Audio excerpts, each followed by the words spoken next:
யோபுவின் புஸ்தகம் 1ஆம் அதிகாரம் 5வது வசனத்தை வாசிக்கலாம். யோபுவின் புஸ்தகம் 1ஆம் அதிகாரம் 5ஆம் வசனம்.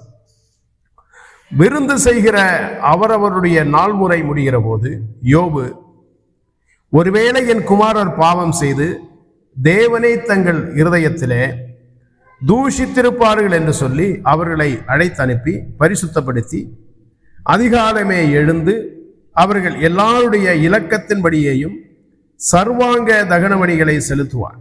இந்த பிரகாரமாக யோபு அந்நாட்களில் எல்லாம் செய்து வருவார். நமக்கு எல்லாருக்கும் தெரியும், யோபு என்கிற பக்தனை குறித்து நம் அனைவருக்கும் தெரியும். மிகவும் பாடுபட்டவன், மிகவும் பிரயாசப்பட்டவன், இழப்புக்கு ஒரு அடையாளமானவன், விசுவாசத்திற்கு ஒரு அடையாளமானவன், உறுதிக்கு ஒரு அடையாளமானவன், எந்த சூழ்நிலையிலும் தேவனை பற்றி கொள்வதற்கு ஒரு அடையாளமானவன். அநேக குணாதிசயங்களை சொல்லிக்கொண்டே போகலாம். இந்த யோபுவை குறித்து நம்ம என்ன வாசிக்கிறோம்? 1ஆம் வசனத்துல தெளிவா குறிப்பிடப்பட்டிருக்கிறது. அந்த மனுஷன் உத்தமனும் சன்மார்க்கனும் தேவனுக்கு பயந்து பொல்லாப்புக்கு விலகுறனுமாயிருந்தான். அப்ப தேவனுக்கு பயந்து பரிசுத்தமான ஒரு வாழ்க்கை, சாட்சியுள்ள வாழ்க்கை வாழக்கூடிய ஒரு மனிதனாக இருந்தான். அவனுக்கு உண்டாயிருந்த சம்பத்து, ஆஸ்தி எவ்வளவு என்று பார்ப்போமானால் அந்த 3வது வசனத்துல தெளிவா சொல்லப்பட்டிருக்கு. அவ்வளவு ஆஸ்தி அவனுக்கு இருந்தது. வீட்டில் போய் வாசித்து பாருங்க அந்த வசனத்தை. அவனுக்கு 7 குமாரரும் 3 குமாரத்தையும், அப்ப 10 பிள்ளைகள். 10 பிள்ளைகள் 10 என்பது நிறைவை குறிக்கிறது. 10 என்பது ஒரு நிறைவு, 7 என்பது ஒரு நிறைவு போல 10 என்பது ஒரு நிறைவு. அப்ப அவனுடைய ஆசீர்வாதங்களிலும் அவனுக்கு குறையில்லை, குடும்ப வாழ்விலும் குறையில்லை. இவ்வளவு ஆசீர்வாதங்களை பெற்றிருக்கிற இந்த யோபு எவ்வளவு பிஸியா இருந்திருப்பான் இல்லையா? எவ்வளவு ஆடு மாடுகள், எவ்வளவு ஒட்டகங்கள், எவ்வளவு சம்பத்து, இதையெல்லாம் பராமரிக்கணும் அப்படின்னு சொல்லி சொன்னா சாதாரண விஷயமா? காலையில் எழுந்திரிச்சு சாப்பிட்டு அப்படியே உட்காந்து ஊர் சுத்திட்டு வந்துட முடியுமா? இதெல்லாம் பராமரிக்கணும். வீட்டில் வேலையாட்கள் உண்டு, தோட்டத்தில் வேலையாட்கள் உண்டு, பிள்ளைகளை பார்க்கணும், வீட்டின் தேவைகளை சந்திக்கணும். எவ்வளவு பொறுப்புகள் இல்லையா? அதிகமான பொறுப்புகள் இருக்கு அவனுக்கு. ஏன்னா அந்த அளவுக்கு இவருடைய ஆஸ்தி பெருகி இருக்கிறது. ஊர்ல உள்ளவர்களுக்கு நன்மை செய்து வேற வர்றாரு, விதவைகள் ஆதரிக்கிறாரு, ஏழைகள் ஆதரிக்கிறாரு, எல்லாம் செய்து வர்றாரு, இவ்வளவும் செய்து வருகிறார். ஆனால் இந்த யோபுவின் வாழ்க்கையிலே காணப்பட்ட மிக முக்கியமான ஒரு குணாதிசயத்திலிருந்து நீங்களும் நானும் இந்த நாளிலே கற்றுக்கொள்ள போகிறோம். சற்று நேரம் ஆனாலும் நமக்கு ரொம்ப முக்கியமான ஒரு காரியம். இன்றைய நாட்களில் நம்முடைய குடும்பத்திற்கு அது தேவை. ஆகவே இந்த யோபுவின் வாழ்க்கை நமக்கு ஒரு பாடத்தை இந்த நாளிலே கற்றுத்தரவிருக்கு. அதைத்தான் 5வது வசனத்துல நாம வாசிக்கிறோம். என்ன வாசிக்கிறோம்? இந்த யோபுவின் குமாரர்கள் என்ன செய்வார்கள் என்றால், அவரவருடைய முறைப்படி அந்த 3 பெண் பிள்ளைகளை, சகோதரிகளை விருந்துக்கு அழைப்பார்கள். விருந்துக்கு அழைத்து விருது கொடுப்பார்கள். இந்த விருந்து முடிந்த உடனே யோபு என்ன செய்வார் என்றால், இந்த விருந்தை எல்லாம் பார்த்துக்கிட்டு இருப்பார். பிள்ளைகள் நல்லா சந்தோஷமா இருக்கிறாங்க, நல்லா விருந்து உண்கிறாங்க, கர்த்தர் என் பிள்ளைகளை ஆசீர்வதித்து இருக்கிறார், எந்த குறையும் இல்லாம பிள்ளைகள் இருக்கிறார்கள், இதையெல்லாம் கவனித்துக் கொண்டிருக்கிறார். இந்த விருந்து முடிந்த உடனே கவனிங்க, இந்த விருந்து முடிந்த உடனே யோபு என்ன செய்கிறார் என்பதுதான் முக்கியமான ஒன்று. அப்ப இந்த யோபு என்ன செய்கிறார் என்றால், ஒருவேளை என் குமாரர் பாவம் செய்து தேவனை தங்கள் இருதயத்திலே தூஷித்திருப்பார்கள் என்று சொல்லி அவர்களை அழைத்து அனுப்பி பரிசுத்தப்படுத்தி அதிகாலமே எழுந்து அவர்கள் எல்லாருடைய இலக்கத்தின்படியையும் சர்வாங்க தகனபடிகளை செலுத்துவான். இந்த பிரகாரமாக யோபு அந்நாட்களில் எல்லாம் செய்து வருவான். அப்ப இந்த யோபு என்ன செய்யறான்னா, இந்த விருந்து முடிந்தோடனே எல்லாரையும் கூப்பிடுவான். ஒருவேளை உங்க இருதயத்துல நீங்க தேவனை தூஷித்திருக்கலாம், பாவம் செய்திருக்கலாம். ஆனபடினால நான் என்ன செய்ய போகிறேன் என்றால், உங்களுக்காக சர்வாங்க தகனபடிகளை செலுத்த போறேன். தொடர்ச்சியா செய்து வருகிறான், 1 நாள் 2 நாள் இல்லை. அவன் பிள்ளைகள் எந்த நாளில் விருந்தை கொடுக்க ஆரம்பித்தார்களோ அன்றைய தினத்திலிருந்து யோபு செய்து வர்றார். அப்ப யோபு குடும்பத்திலே ஒரு தகப்பன், தன் மனைவிக்கு ஒரு கணவன், வெளியிலே உள்ள அவருடைய சொத்துக்களை பராமரிக்கிறவர்களுக்கு ஒரு எஜமான், ஊராருக்கு ஒரு தான தர்மம் செய்யக்கூடியவர், இப்படி பல பொறுப்புகள். இந்த பொறுப்புகள் மத்தியில யோபு வீட்டுக்குள்ள எடுத்துக்கொண்ட முக்கியமான ஒரு பொறுப்பு, அந்த பொறுப்பை பத்தி தான் பேச போறோம். இவன் உலக பிரகாரமான ஆசீர்வாதங்களை தேவன் தந்திருந்த போது, பிள்ளைங்க நல்லா இருக்கட்டும், என் பிள்ளைக்கு வீடு இருக்கு, என் பிள்ளைக்கு கார் இருக்குது. இன்னைக்கு நிறைய பேர் அப்படித்தான் சொல்லிக்கிறோம் இல்லையா? என் பிள்ளை வெளிநாட்டில் போய் சம்பாதிக்கிறாயா, மாசம் 5 லட்சம் சம்பளம், 10 லட்சம் சம்பளம், வீட்டுல ஊர்ல வந்து ஒரு 2 கோடிக்கு வீடு கட்டிட்டான், 50 லட்சம் ரூபாய் கார் வச்சிருக்கிறான், இன்னும் நிறைய இடத்துல நிலம் வாங்கி போட்டிருக்கிறான். இதெல்லாம் நம்ம பேசிக்கொள்றோம் இல்லையா? சந்தோஷப்படுறோம். பூமிக்குரிய காரியங்கள்ல நீங்கள் நானும் சந்தோஷப்படுறோம். நம்முடைய பிள்ளைகள் இந்த உலகத்துல நம்முடைய சொந்த வந்த முன்னால, நம்ம உறவினர்கள் முன்னால, சபையார் முன்னால, சமுதாயத்திற்கு முன்னால என் பிள்ளைகள் குறைவாவே இருக்கக்கூடாது, என் பிள்ளைகள் நிறைவா இருக்கணும், நல்ல பண வசதி இருக்கணும், என் பிள்ளைகளுக்கு எந்த குறையும் இருக்கக்கூடாது, கஷ்டமே தெரியக்கூடாது என் பிள்ளைகள், அப்படியெல்லாம் நம்ம நினைக்கிறோம். உண்மையா இல்லையா? நினைக்கிறோம். ஆனால் முக்கியமான ஒரு காரியத்திலே தவறி விடுகிறோம். பூமிக்குரிய ஆசீர்வாதங்கள் நம்ம பிள்ளைகளுக்கு வேணும் என்று எதிர்பார்க்கிற அளவுக்கு ஆவிக்குரிய ஆசீர்வாதங்கள் என் பிள்ளைக்கு கிடைக்க வேண்டும் என்று எத்தனை பெற்றோர்கள் விரும்புகிறோம்? இந்த கேள்வியை கேட்டா எத்தனை பெற்றோர்கள் தேவ சமூகத்துல உண்மையா கையை தூக்க முடியும்? பிள்ளைகளுக்கு எல்லாம் சம்பாதிச்சு வைக்கிறோம், ஆனா பிள்ளைகளுடைய வாழ்க்கை சரியாக இருக்கிறதா என்று எப்போதாவது நம்ம பரிசோதித்து பார்க்கிறோமா? கெட்டுப்போன பின்பு, பிள்ளைகள் கெட்டுப்போன பின்பு சொல்றோம், ஊழியக்காரை பார்த்து, மூப்பரை பார்த்து, மற்ற சகோதரர்களை பார்த்து, என் பிள்ளைக்காக ஜெபம் பண்ணி கொள்ளுங்க, அவன் கெட்டு போயிட்டான். அப்புறம் நம்ம வேதனைப்படுறோம். ஒரு மனிதனுக்கு சொத்து மட்டும்தான் சமாதானத்தை, சந்தோஷத்தை கொடுக்கக்கூடியது அல்ல, அது நிரந்தரமானதும் அல்ல. பவுல் சொல்றாரு, பிள்ளைகளுக்கு பெற்றோர் தான் ஆசையை சேர்த்து வைக்கணும். உண்மையா இல்லையா? பிள்ளைகளுக்கு பெற்றோர் தான் ஆசையை சேர்த்து வைக்கணும். ஆசையை சேர்த்து வைக்க தெரிகிற பெற்றோர்களுக்கு அந்த பிள்ளைகளை நல்வழிப்படுத்த தெரியுதா? அதுதான் முக்கியம்.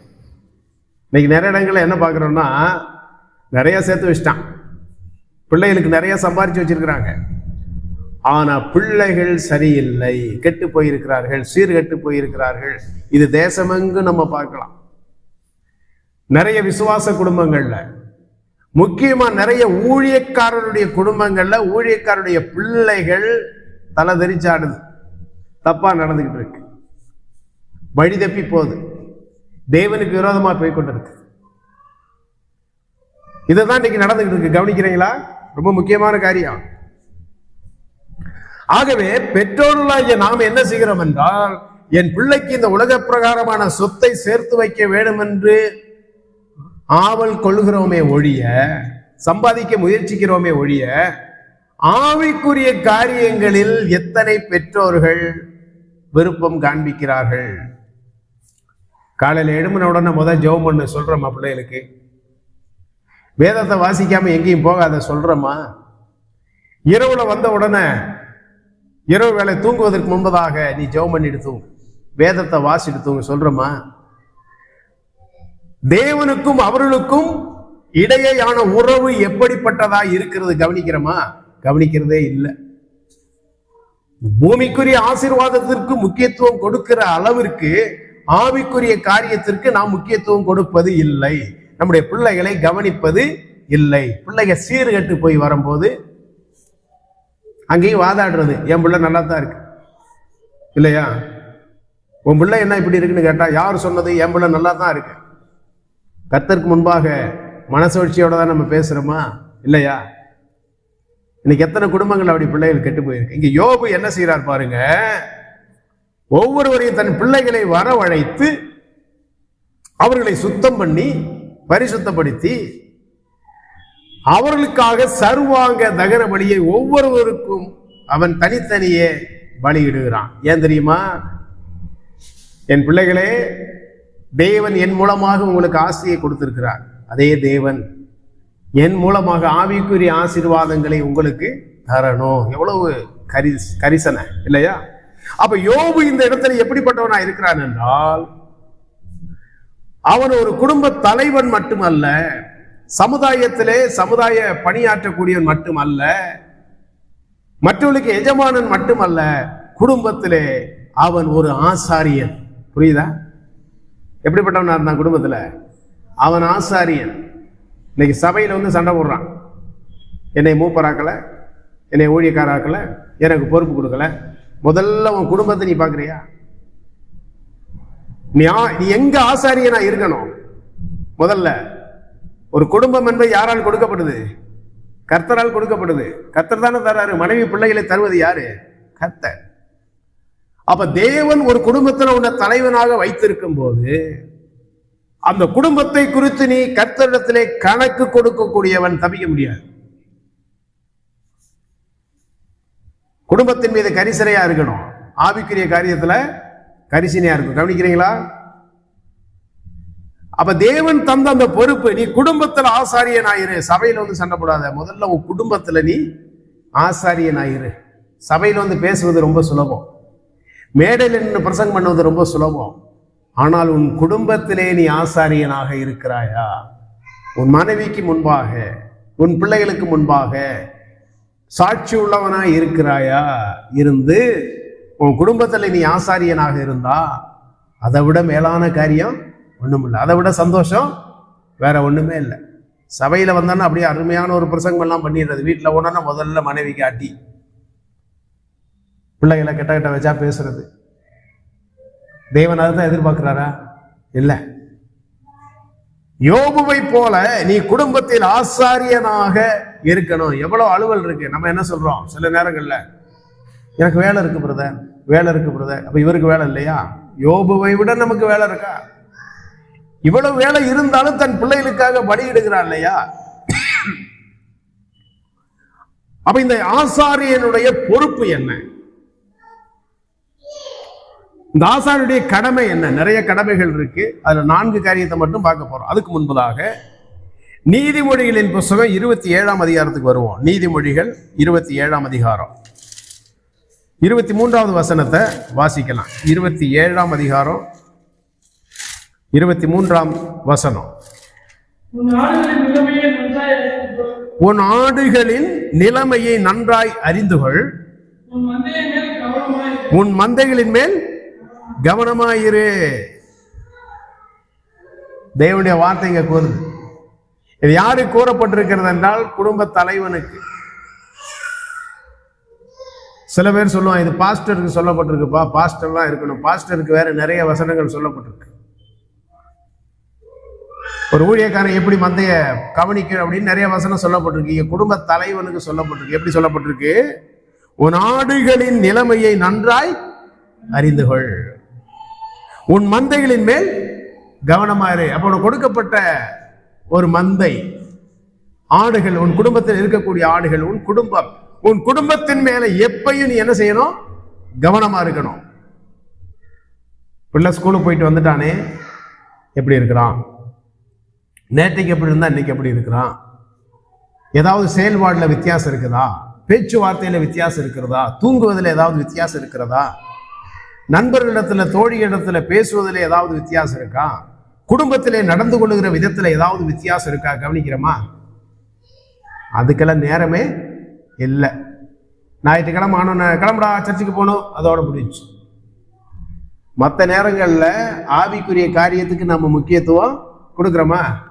கொடுக்கல. எமில் ஜெபசிங் அப்படின்னு ஒரு ஊழியக்காரர் இருந்தார். விஸ்வவாணி என்கிற ஒரு ஸ்தாபனத்தை ஸ்தாபித்து ஊழிய செய்தவர். உண்மையான ஒரு தேவ மனிதன். தேவனுக்குள்ளாக இந்தியாவில் வாழ்ந்த உண்மையான மனிதர்களில் அவரும் ஒருத்தர். ஒரு 300க்கு அதிகமான பாடல்களை எழுதியிருக்கிறார். மந்தையில் சேரா ஆடுகளே, எங்கிலும் கோடி கோடி உண்டே, அதெல்லாம் அவர் பாட்டு தான். பரிசுத்தர் கூட்டம் நடுவில் ஜொலித்தீடும் சுத்த ஜோதியே, கேட்டிருக்கோம். அந்த பாட்டு கேட்டிருக்கோம் இல்லையா? இதெல்லாம் அவருடைய பாடல் தான். அவர் சிறு வயதாக இருக்கும்போது அவங்க அம்மா சொல்லுவாங்களாம், தம்பி நீ வேதத்தை வாசிக்கும் போது முழங்கால நின்று தான் வாசிக்கணும். நான் தாய் உருவாக்குனாங்க. எமில் ஜெபசிங் ஐயாவுடைய அந்த அண்ணனுடைய வாழ்க்கையில அவங்க அம்மா கவனம் செலுத்தினாங்க, ஆவிக்குரிய வாழ்க்கையில கவனம் செலுத்தினாங்க. அவர் மிகப்பெரிய உலகம் போற்றக்கூடிய ஒரு ஊழியக்காரராய், தேவனுக்கு உண்மை உத்தமமாய் ஊழிய செய்யக்கூடிய ஒரு ஊழியனாய் மாறினார். சமீபத்தில் ஒருத்தர் கேரளாவில் வச்சு என்ன சொன்னார், உங்க காலத்தோட, அதாவது இப்ப இருக்கிற அந்த ஊழியர்களோட சுவிசேஷ வேலையெல்லாம் நின்று போக போகுது. ஏன் பிரதர் அப்படின்னு. இப்ப எந்த ஒரு வாலிபனும் எந்த ஒரு வாலிப பெண்ணும் ஊழியத்திற்கென்று தங்களை அர்ப்பணிப்பது இல்லை. ஊழியத்திற்கென்று யாருக்கும் விருப்பம் இல்லை, ஊழியத்துக்கு வர விருப்பமே இல்லை. உண்மையா இல்லையா? இப்ப யாருக்கும் ஊழியம் செய்ய விருப்பம் இல்லை. ஏன்னா மதிப்பு இல்லை, பண வசதி இருக்காது, வருமானம் வராது. நம்ம எதுக்கு அங்க போய் செய்யணும்? நம்ம ஏன் அடிக்கப்படணும், அவமானப்படணும் இல்லையா? ஆனால் எமில் ஜெபசிங் என்கிற ஒரு தேவ மனிதனை அவருடைய தாயார் உருவாக்கினார். இன்னைக்கு நீங்களும் நானும் நம்முடைய பிள்ளைகளை உருவாக்குறோமா? டெய்லி கேட்கிறோமா? ஒரு வார்த்தையாவது ஜெபித்தையா கேட்கிறோமா? வேதத்தை வாசித்தாயா கேட்கிறோமா? ஆனா யோபு நமக்கு கற்றுத்தாராரு, தம்பி நான் என் குடும்பத்துல ஆசாரியனா இருந்தேன், என் பிள்ளைகளுக்கு நல்ல ஒரு ஆசாரியனா இருந்தேன், அதே போல நீ இருக்கிறாயா? இன்னைக்கு யோபு நம்ம பார்த்து கேட்டார்னா என்ன சொல்ல முடியும்? நீ குடும்பத்தில் ஆசாரியனாக இருக்கிறையா? நீ குடும்பத்தில் ஒரு பாஸ்டரா, நீ போதகரா, குடும்பத்தில் ஒரு மூப்பரா என்று கேட்டால், நான் சபையில மூப்பருப்பா. அது யாருக்கு வேணும்? சபையில மூப்பர். குடும்பத்தில் மூப்பரா இருக்கிறியா? உலகமெல்லாம் ஊழியம் செய்யறாங்க, உலகமெல்லாம் போய் பிரசங்கம் பண்ணுகிறார்கள், அவங்க வீட்டில் கோட்டை விட்டுறான்.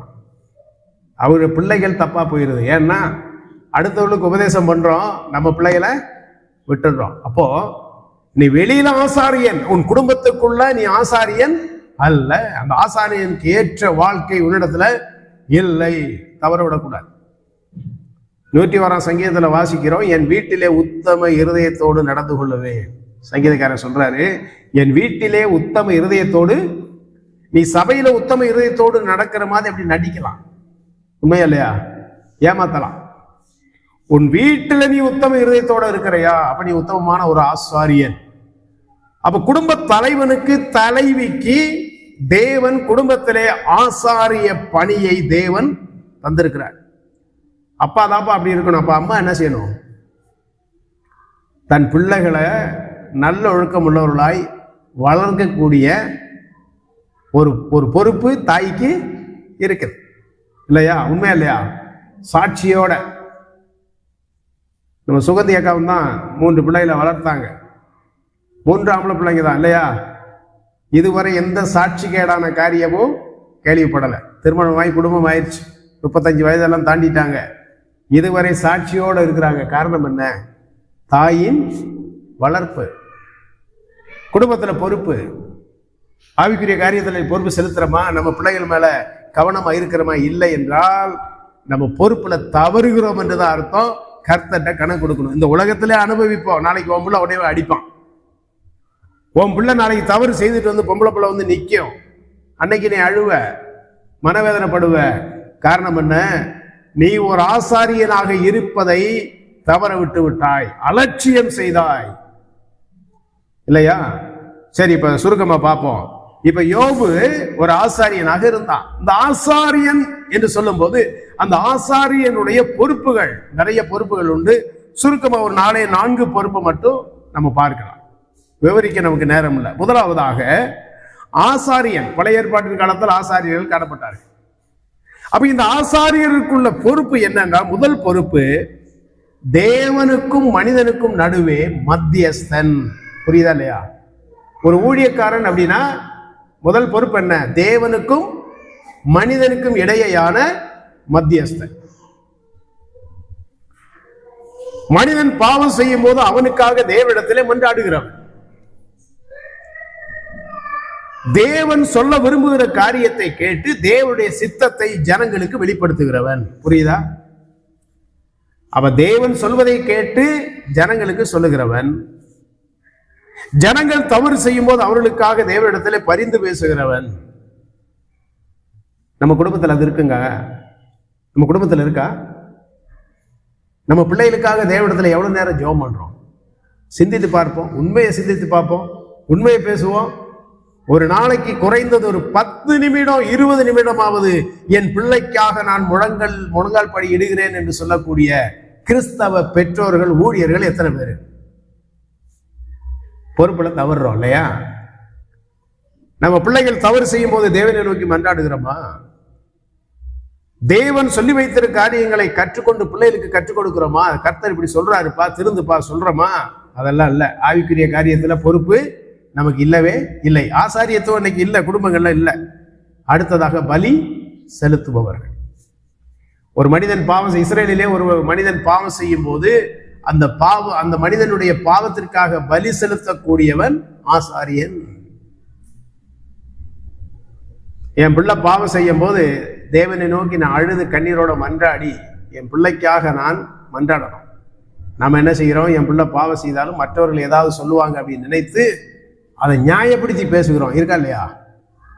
நியாயப்படுத்தி பேசுகிறோம். அப்ப நீ ஆசாரியன் அல்ல, ஆசாரியனா இருக்க முடியாது. மூன்றாவதாக ஆராதனையில் ஜனங்களை நடத்துகிறவன். ஆராதனையில் ஜனங்களை நடத்துகிறவன் ஆசாரியன். இன்றைக்கு நம்ம வீடுகளில் குடும்ப ஜெபம் இருக்கா? பிள்ளைகளை அழைத்து பெற்றோர்கள் அமர்ந்து பெற்றோரும் பிள்ளைகளும் சேர்ந்து ஒரு மணி நேரமாவது வேதத்தை வாசித்து, பாடல் பாடி வேதத்தை வாசித்து 1 மணி நேரமாவது ஜெபத்திலே அமருகிறோமா அப்படின்னு கேள்வி கேட்டா எத்தனை குடும்பங்கள் இருக்கு? சாக்கு போக்கு சொல்றோம். அவங்க ஒரு நேரத்துக்கு வருவாங்க, இவங்க ஒரு நேரத்துக்கு வருவாங்க. எல்லாம் 10 மணிக்கு முன்னால வரமாட்டாங்களா? சரி, 10 மணிக்கு மேல வந்தா போச்சு. 10 மணிக்கு உள்ள வீட்டுல இருக்கும்போது சந்தர்ப்பம் இருக்கும்போதும் ஜெபிக்கிறோமா? தனித்தனியா மொபைலை நோண்டிடுறோம். தனித்தனியா உட்காந்து மொபைல் அப்படியே தொட்டு பார்க்கறது, சாப்பிட்டுக்கிட்டும் அப்படியே மொபைலை பார்க்கறது, தூங்க போகும்போது மொபைலை பார்த்துக்கிட்டு அப்படியே தூங்கிடுறோம். ஜெபம் அங்க அடிபடுது, வேத வாசிப்பு அடிபடுது. சரி, இரவு வேளையில எல்லாம் தனித்தனியா வராங்க. காதியாலையில எழுந்த உடனே பிள்ளைகளை எழும்புங்க, நம்ம ஜெபம் பண்ணுவோம், எல்லாரும் உட்காந்து எல்லாம் ஃப்ரெஷ் ஆகி வாங்க ஜெபம் பண்ணுவோம். இந்த வழக்கம் இருக்கா? அப்புறம் எப்படி குடும்பத்தில் ஆசாரியராக இருக்க முடியும்? யோபு இதை செய்து வந்தான், தவறாமல் செய்து வந்தான். தன் பிள்ளைகளுக்காக அவன் ஒரு ஆசாரியனாக காணப்பட்டான். நான்காவதாக தேவனுடைய கட்டளையை போதிப்பவர்கள். தேவனுடைய கட்டளையை போதிக்கிறவர்கள். தேவனுடைய கற்பனையை கற்றுக்கொண்டு அந்த பிள்ளைகளுக்கு, ஜனங்களுக்கு போதித்த ஆசாரியர். நீங்களும் நானும் வேதத்தை கற்றுக்கொண்டு நம்ம பிள்ளைகளுக்கு போதிக்கிறோமா? எனக்கே தெரியல பிரதர், நான் எப்படி போதிக்கிறது? முதல்ல நம்ம வேதத்தை வாசிக்கிறோம். பெற்றோர்கள், வீட்டில் இருக்கக்கூடிய பெற்றோர்களால் முக்கியமாக வேதத்தை தொடர்ந்து வாசிக்கணும். அப்போ பிள்ளைகளுக்கு அந்த தேவனுடைய வார்த்தைகளை நம்ம என்ன செய்யணும்? கற்றுக் கொடுக்கணும். வசனங்களை கற்றுக் கொடுக்கணும். தம்பி, உன் போக்கு சரியில்லை, வசனம் இப்படி சொல்லுது, அப்படி சொல்லணும். நான் சொல்றேன் அப்படின்னு சொல்ல வேண்டாம். எனக்கு நீ கீழ்ப்படி, அதை சொல்லாத. வசனம் இப்படி சொல்லுது தம்பி, மகனே மகளே, வசனம் இப்படி சொல்லுது. ஆண்டவர்கிட்ட நீ கணக்கு கொடுக்கணும். ஆண்டவரை கவனித்துக் கொண்டிருக்கிறார், சொல்லிக் கொடுக்குறோமா? அப்ப தேவனுடைய கற்பனைகளை போதிக்கவும் ஆசாரியன் கடமைப்பட்டிருக்கிறார். யோபு என்பவன் ஒரு ஆசாரியனாக இருந்தான். தன் குடும்பத்தை பூமிக்குரிய காரியத்தில் மட்டுமல்ல, ஆவிக்குரிய காரியத்திலும் வழி நடத்தினான். இன்னைக்கு நீங்களும் நானும் ஆவிக்குரிய காரியத்திலே நம்முடைய பிள்ளைகளை வழி நடத்த நம்ம கடமைப்பட்டிருக்கிறோம். அதுல தவறினால் தேவனிடத்துல கணக்கு கொடுக்கணும். ஆசாரியத்துவம் என்பது எவ்வளவு விலையேறப்பட்ட ஒன்று, உயர்வான ஒரு பதவி. அந்த பதவியை தேவன் குடும்பத்திலே உங்களுக்கும் எனக்கும் தந்திருக்கிறார் என்றால் அதற்கு பாத்திரவான்களாய் நடக்க வேண்டும். இதுவரை நடக்காவிட்டால் இனிமேலாவது என் குடும்பத்திலே நான் ஒரு ஆசாரியனாக இருப்பேன். கணவனா இருந்தாலும் மனைவியா இருந்தாலும் பிள்ளைகளுக்கு முன்பாக ஒரு ஆசாரியர்களா இருக்கணும். அப்படிப்பட்ட நிலைமை இருந்தால், இந்த யோபு எல்லாவற்றை இழந்த போதும் தேவன் என்ன செய்தார்? மறுபடியும் அவனுக்கு திருப்பி கொடுத்தார், அவன் ஆசீர்வதித்தார். நம்ம வாழ்க்கையில இழப்புகள் வராதபடிக்கு, போராட்டங்கள் வராதபடிக்கு பாதுகாத்து நம்ம பிள்ளைகளை ஆசீர்வதிக்க, நம்முடைய பிள்ளைகளை உயர்த்த, நீ ஆவிக்குரிய காரியங்களுக்கு முக்கியத்துவம் கொடுத்தால் பூமிக்குரிய காரியத்திலே உன்னை உயர்த்துவதற்கு தேவன் போதுமானவராக இருக்கிறார். நீங்களும் நானும் உலகத்துக்குரிய தேடும்படி அழைக்கப்பட்டவர்கள் அல்ல, ஆவிக்குரிய காரியங்களை தேடும்படி அழைக்கப்பட்டிருக்கிறோம். எபேசியர் 1ஆம் அதிகாரத்தில் வாசிக்கிறோம், அவர் உன்னதங்களிலே சகலவித ஆவிக்குரிய ஆசீர்வாதங்களினாலும் நம்மை ஆசீர்வதித்திருக்கிறார். நம்ம பிள்ளைகளுக்கு உலக பிரகாரமான ஆசீர்வாதம் இருக்கட்டும், ஆனால் ஆவிக்குரிய ஆசீர்வாதங்களை தேவன் நமக்கு தந்திருக்கிறாரே, அந்த ஆவிக்குரிய ஆசீர்வாதங்களுக்கு பாத்திரவான்கள் நம்முடைய பிள்ளைகள் நடக்கிறார்களா என்பதை சிந்தித்து பார்த்து செயல்படுவோம். குடும்பத்தில் ஆசாரிகளா இருப்போம், பிள்ளைகளை கர்த்தருக்குள்ள நடத்துவோம், கர்த்தருக்குள்ள வளர்த்து கொண்டு வருவோம். கர்த்தர் நம்மை குடும்பத்தையும் ஆசீர்வதிப்பாராக. ஜெபிக்கலாமா? ஜெபிக்கலாம்.